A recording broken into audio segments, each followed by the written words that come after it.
Breaking news చూస్తున్నారు. America అధ్యక్షుడు ట్రంప్కు Putin mass warning ఇచ్చారు. ఇరాన్పై మళ్ళీ దాడి చేస్తే తీవ్ర పరిణామాలు ఉంటాయంటూ ట్రంప్కు వార్నింగ్ ఇచ్చారు ఇటు రష్యా అధ్యక్షుడు పుతిన్. యుక్రెయిన్ యుద్ధం, మిడిల్ ఈస్ట్పై గంటన్నర పాటు మాట్లాడుకున్నారు పుతిన్ ట్రంప్. టెహ్రాన్పై దాడి చేస్తే అంతర్జాతీయ సమాజం మొత్తం మూల్యం చెల్లించుకోవాల్సి వస్తుందంటూ పుతిన్ హెచ్చరించారు. ఇరాన్తో సీజ్ ఫైర్ను పొడిగించాలన్న ట్రంప్ నిర్ణయాన్ని సమర్థించారు పుతిన్. ఇరాన్పై ఇజ్రాయెల్, అమెరికా దాడి చేస్తే ప్రపంచవ్యాప్తంగా ప్రకంపనలు తప్పవంటూ పుతిన్ వార్నింగ్ ఇచ్చారు. ఇరాన్కు అన్ని రకాల సహాయం అందిస్తామంటూ చెప్పుకొచ్చారు ఆయన.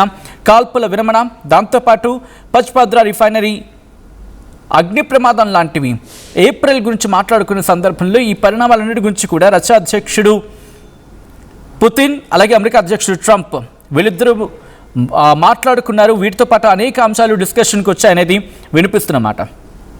ఇదొక సాధారణ కాల్ కాదు, జియో పొలిటికల్ పవర్ గేమ్ ఇది. ఏమైంది ఈ కాల్లో మాట్లాడుకుందాం. ఇటు డొనాల్డ్ ట్రంప్, వ్లాదిమిర్ పుతిన్ ఇద్దరు కూడా ఏకంగా 90 నిమిషాల పాటు ఫోన్లో మాట్లాడుకున్నారు. ఇది ఫ్రెండ్లీ అండ్ బిజినెస్ లైక్ అంటూ కూడా మాట్లాడుకుంటున్న సందర్భం. ఇక్కడ క్లియర్గా మాట్లాడుకున్న డిస్కషన్స్ ఏంటంటే యుక్రెయిన్ యుద్ధం, సీజ్ ఫైర్ ప్లాన్. ట్రంప్ డైరెక్ట్గా అడిగాడు కొంచెమైనా సీజ్ ఫైర్ కంటిన్యూ చేయాలని చెప్పి. పుతిన్ May 9th విక్టరీ డేకి తాత్కాలికంగా సీజ్ ఫైర్ ఉంటుందని చెప్పి, అయితే అది జరిగే అవకాశం ఉందని చెప్పి పాజిటివ్ సిగ్నల్స్. కానీ రియాలిటీ పర్మనెంట్ సొల్యూషన్ అయితే కాదు, ఒక సింబాలిక్ పాజ్ అని మాత్రం ఇక్కడ అర్థమవుతోంది. అలాగే ఇరాన్ ఇష్యూ డేంజరస్ గేమ్గా మాట్లాడుకుంటున్న సందర్భం. అమెరికా ఇరాన్ టెన్షన్ కూడా టాపిక్గా మారింది. పుతిన్ ఇరాన్ న్యూక్లియర్ ఇష్యూలో మేము హెల్ప్ చేస్తాం అనేది పుతిన్ ఇచ్చిన ఆఫర్గా మాట్లాడుకుంటే, ముందు మీ యుద్ధాన్ని ముగించండి, యుక్రెయిన్ యుద్ధాన్ని ముగించండి అంటూ కూడా ట్రంప్ పుతిన్కి చెప్పారనేది ఇటు national media and international media quote చేస్తున్న అంశం. అంటే priority clear, Ukraine first, Iran next. అంటే యుక్రెయిన్ సంగతి మీరు చూడండి, ఆ తర్వాత మీరు మా గురించి మాట్లాడుతారు కానీ అర్థం వచ్చేలా మాట్లాడడం. ఇక దీని తర్వాత global tensions and political signal కాల్లో ఇంకా ఏం మాట్లాడుకున్నారు?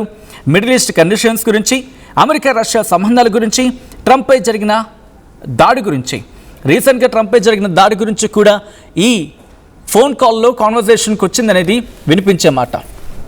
ఈ కాల్ ఎందుకంత ఇంపార్టెంట్? ఇక్కడ 3 కారణాలు. యుద్ధం తగ్గే సిగ్నల్ ఇస్తుందా అంటే సీజ్ ఫైర్ మాట మొదటిసారి కాదు ఇది, కానీ ఇప్పుడు డైరెక్ట్ లీడర్ లెవెల్ పుష్ అనేది. అంటే అటు ట్రంప్ ఇటు పుతిన్ వీళ్ళిద్దరూ మాట్లాడుకోవడం అనేది ఒక అడుగు ముందుకు పడినట్టు. అండ్ దాంతోపాటు మధ్యలో యుక్రెయిన్ లేకుండా డిస్కషన్ జరగడం, ఇది కాంట్రవర్షియల్ మూవ్ అని చెప్పి మాట్లాడుకుంటున్నారు. 2 పెద్ద యుద్ధాలు ఒకేసారి డిస్కషన్కి రావడం, ఒక కాల్ గ్లోబల్ బ్యాలెన్స్కి కీలకంగా మారింది. ఇది పీస్ కాల్ అయితే కాదు, ఇది స్ట్రాటజీ కాల్. పుతిన్ ఏం చేస్తున్నాడు? సింబాలిక్ సీజ్ ఫైర్ ఆఫర్ ఇచ్చి ప్రెషర్ని తగ్గించుకోవడం అనేది జరుగుతున్న చర్చ. మిడిల్ ఈస్ట్లో ఏం జరుగుతోందనేది ఆబ్వియస్లీ డిస్కషన్కి వచ్చిన క్రమంలో ట్రంప్ ఏం చేస్తున్నాడు అనేది వినిపించే మాట. మీడియేటర్ రోల్ బిల్డ్ చేసుకోవడానికి ట్రంప్ ప్రయత్నాలు చేస్తున్నాడా? నేనే వారు ముగిస్తా అంటూ ఒక నేరేటివ్ని ఇక్కడ తెర మీదకి తీసుకొచ్చే ప్రయత్నం చేస్తూ ఉన్నాడా? అయితే గ్రౌండ్ రియాలిటీ గురించి మాట్లాడుకుంటే యుక్రెయిన్ సైడ్ కాషియస్గా ఉంది. వెంటనే నమ్మే ప్రసక్తి కనిపిస్తడం లేదు, వాళ్ళు క్లారిటీ కావాలంటోంది. అంటే కాల్ జరిగిందంటే డీల్ ఫైనలైజ్ కాలేదన్నమాట. కానీ సింపుల్ ఫోన్ కాల్ అయితే కాదు ఇది. ఇది వార్ పాస్ కావాలా లేకపోతే ఇంకా ఎస్కలేట్ అవుతుందా అన్న దాని మధ్యలో ఉన్న కీలకమైన సిగ్నల్. ఇప్పటి స్టేటస్ ఏంటి అని మాట్లాడుకుంటే ఇది ఒక సీజ్ ఫైర్ ప్రపోజల్ ఉంది, కానీ అగ్రిమెంట్ లేదు, గేమ్ ఇంకా కంటిన్యూ అవుతుంది అనేది ఇక్కడ క్లియర్గా మనకి సింబాలిక్గా కనిపిస్తున్నమాట. అండ్ ఇదే అంశానికి సంబంధించి ఇంకా ఎవరెవరు ఏమంటున్నారు, ఇది దాదాపుగా చాలా రోజులు అయిపోతుంది, ఫ్యూయల్ రేట్లు పెరిగిపోతున్నాయి, ప్రపంచం మీద భారం పడుతుంది. అందుకే ఇద్దరి కాన్వర్సేషన్ చాలా చాలా చాలా కీలకంగా మారింది. రష్యా అధ్యక్షుడు వ్లాదిమిర్ పుతిన్ అలాగే అమెరికా అధ్యక్షుడు డొనాల్డ్ ట్రంప్ వీళ్ళిద్దరి మధ్య బుధవారం ఇద్దరు నేతలు కూడా మిడిల్ ఈస్ట్ పరిస్థితుల మీద అలాగే జియో పొలిటికల్ సిచ్యువేషన్ మీద మాట్లాడుకున్నారు. దాదాపుగా గంటన్నర పాటు జరిగింది వీళ్ళ డిస్కషన్. డైరెక్ట్ టాక్స్, యుద్ధం మొదలైనప్పటి నుంచి, ఇరాన్, ఇజ్రాయెల్, అమెరికా మధ్య యుద్ధం మొదలైనప్పటి నుంచి ఇద్దరు నేతలు మాట్లాడుకున్నది వెరీ ఫస్ట్ కాన్వర్సేషన్. మార్చి నుంచి చూసుకుంటే, అంటే ఫిబ్రవరి 28 నుంచి చూసుకున్నా కూడా. అయితే క్రెమ్లిన్ అంటే రష్యా ఏముంటుంది, యూరీ ఉషకోవ్ వాళ్ళు ఏం చెప్తున్నారంటే కనుక రష్యా వర్షన్ ఏంటంటే ఇద్దరు నేతలు కూడా డీటెయిల్గా డిస్కషన్ చేసుకున్నారు ప్రస్తుతం మిడిల్ ఈస్ట్లో ఉన్న ఎస్కలేటింగ్ సిచ్యువేషన్ మీద. అండ్ ఇది రష్యా ఏముంటుంది, ఇటు దేశాధినేతలు కూడా పర్టికులర్ అటెన్షన్ పే చేయడం జరిగింది ప్రస్తుతం ఉన్న సిచ్యువేషన్ రిగార్డింగ్ ఇరాన్కి సంబంధించి అలాగే పర్షియన్ గల్ఫ్లో ఈ పరిస్థితుల మీద ఇరువురు నేతలు కూడా పర్టికులర్గా అటెన్షన్ ఇచ్చి మరీ మాట్లాడుకున్నారనేది, అంటే ఇద్దరు దృష్టి సారించి చాలా జాగ్రత్తగా ఆచితూచి మాట్లాడుకున్నారనేది. అయితే పుతిన్ ట్రంప్ రీసెంట్ మూవ్, ఇరాన్కి సంబంధించిన రీసెంట్ మూవ్, దానికి ఆయన సమర్థించారు. ఏంటది? Vladimir Putin Donald Trump decision, మరి ముఖ్యంగా సీజ్ఫైర్ని కొనసాగిస్తానంటూ ట్రంప్ ఇచ్చిన డెసిషన్కి మద్దతు తెలిపారు. అండ్ దానికి ఆయన సపోర్ట్ చేశారనేది ఇక్కడ రష్యా వర్షన్. ఇది కనుక కంటిన్యూ అయితే ఎందుకు ఇది కీలకంగా మారుతోంది అనేది మాట్లాడుకునే ప్రయత్నం చేస్తే రష్యా చాలా కీలకమైన స్టేట్మెంట్ కింద మారే అవకాశం ఉంటుంది. ఒకవేళ సీజ్ ఫైర్ కనుక అమెరికా ఒప్పుకుంది, అదొక కొన్ని రోజులు ముందుకు వెళ్తుందని చెప్పి ఇదే చర్చ కంటిన్యూ అవుతున్న క్రమంలో రష్యా కనుక దీనికి ఒప్పుకొని, అంటే ఇరాన్ కూడా ఒప్పించింది అనుకుందాం, ఒక విధంగా చెప్పాలంటే సీజ్ ఫైర్ కంటిన్యూ అవుతుంది, కాల్పుల విరమణ జరుగుతూ ఉంటుంది. అండ్ ఇది బ్రేక్ అయితే మరి కండిషన్స్ ఏంటి? ఇక్కడ కనుక రష్యా కాస్త కళ్ళం వేయగలిగితే అమెరికాకు కొన్ని కండిషన్స్ పెట్టి సీజ్ ఫైర్ అనేది ఇరాన్ నుంచి జరగదని చెప్పి రష్యా ఇక్కడ అథారిటీ ఇచ్చారు, లేకపోతే ఇక్కడ అష్యూరెన్స్ ఇచ్చి అమెరికాను కనుక ఒప్పించగలిగితే, లేకపోతే అమెరికా నుంచి ఇచ్చిన స్టేట్మెంట్ బేస్ చేసుకొని రష్యా కనుక ఇరాన్ ఒప్పించగలిగితే ఈ వార్ పూర్తిగా సమస్య పోదు.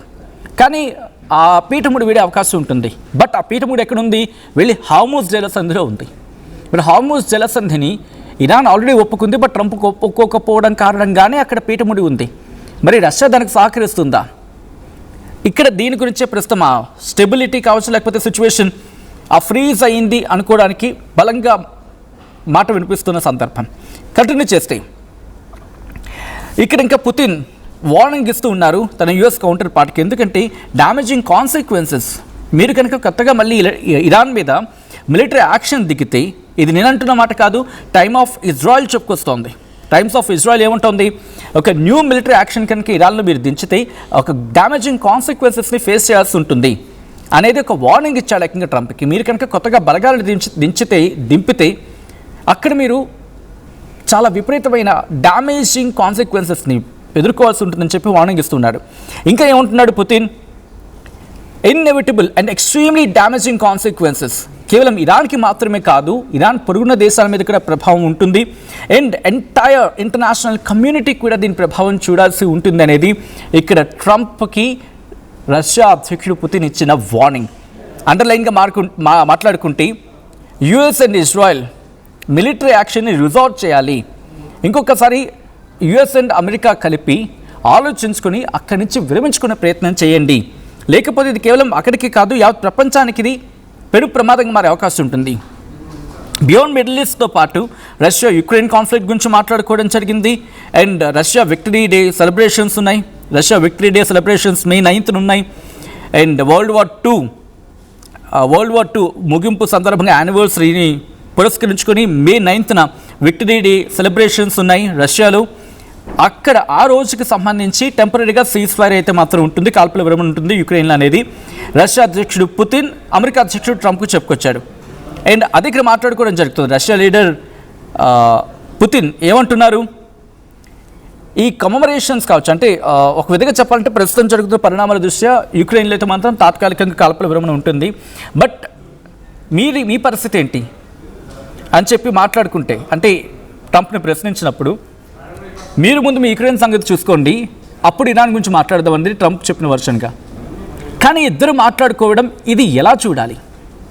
ట్రంప్ వింటాడా? ట్రంప్ వినే వ్యక్తిత్వమేనా ఇక్కడ? ఎందుకంటే ఇదే అధ్యక్షుడు, రష్యా అధ్యక్షుడు పుతిన్ అమెరికాకు వెళ్ళినప్పుడు కావచ్చు, అమెరికాకు వెళ్ళడం కాదు, వీళ్ళిద్దరూ డిస్కషన్స్ కోసం కలిసినప్పుడు మరిన పరిణామాలు అందరికీ తెలిసిందే కదా.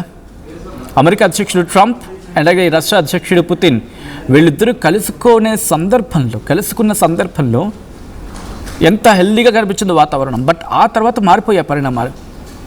యుక్రెయిన్ దాడులు చేస్తుంది రష్యా మీద, ఎస్పెషలీ వార్ స్టార్ట్ అవ్వడానికి ముందు ఇజ్రాయెల్ లెబనాన్ మీద దాడి చేస్తుంది. ఇదే ఇజ్రాయెల్ గాజా మీద దాడికి వెళ్ళింది. ఇదే ఇజ్రాయెల్ హౌతీల మీద దాడి చేస్తుంది.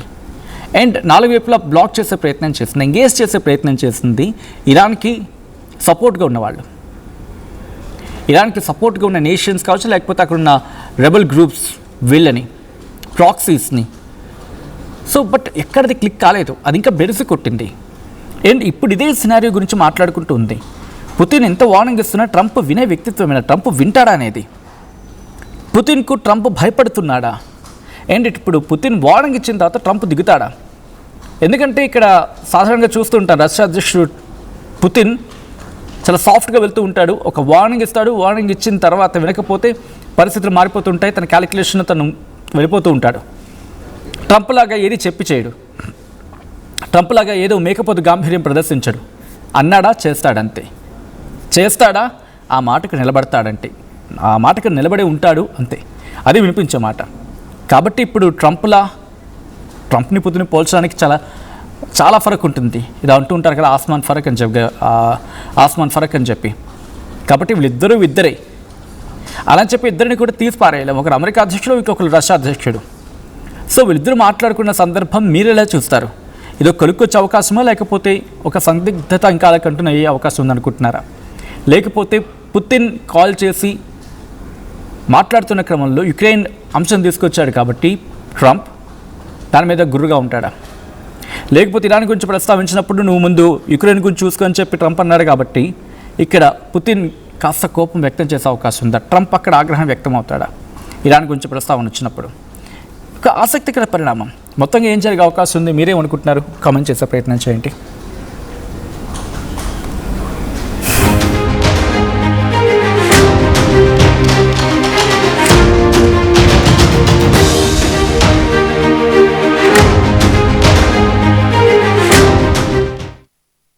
నేడు ఏపీఎస్ఎస్సీ బోర్డు ప్రకటించిన స్టేట్ ఫస్ట్ మార్క్ 600కి 599 ఒక్కటే అయితే ఆ ఒక్కటి శ్రీ చైతన్య స్కూల్ విద్యార్థిదే. 600కి గాను 598, ఆ పైన 18 మంది, 597, ఆ పైన 64 మంది, 595, ఆ పైన 258 మంది, 550, ఆ పైన 12,367 మంది ఎస్ఎస్సీలో స్టేట్ టాప్ మార్కులు సాధిస్తోన్న శ్రీ చైతన్య స్కూల్ విద్యార్థులే. ఐఐటి, జేఈఈ, నీటుల్లోనూ ఆల్ ఇండియా టాప్ ర్యాంకులు సాధిస్తున్నారంటే Shri Chaitanya school techno, C batch, CO IPL ప్రోగ్రాముల వల్లే. చిన్న చిన్న ఆనందాలు 35 ఏళ్లుగా నా జీవితంలో లేవు. 35 ఏళ్లుగా నేను డైపర్లలో బ్రతికాను. 6 సెంటీమీటర్ల ఫిస్టులా నా మూత్రాశయంలో లీకు కారణమైంది. ఎవరూ నాకు సహాయం చేయలేకపోయారు. ఏఐఎన్యూలో వైద్యులను కలిసే వరకు. అక్కడ వారు రోబోటిక్ శస్త్రచికిత్సతో నాకు పరిష్కారం ఇచ్చారు. వారు నా ఆత్మవిశ్వాసాన్ని కూడా తిరిగిచ్చారు. Precision Care makes it possible. The Center for Robotic Surgery at AINU.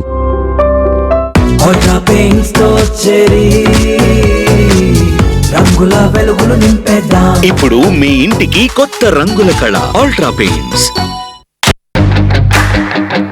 At KL, the expertise of the world in the palm of your hand. KL deemed to be university. నిన్నటి Telangana SSC state top 597 మార్కులు సాధించిన 4 విద్యార్థులలో 2 కేశవరెడ్డి విద్యార్థులే. ఇది అపూర్వం, అనితర సాధ్యం. నేటి AP SSC 2026 ఫలితాల్లోనూ Keshavareddy విశ్వరూపం. 597, 597, 596, 595, 594, 593, 592, 591,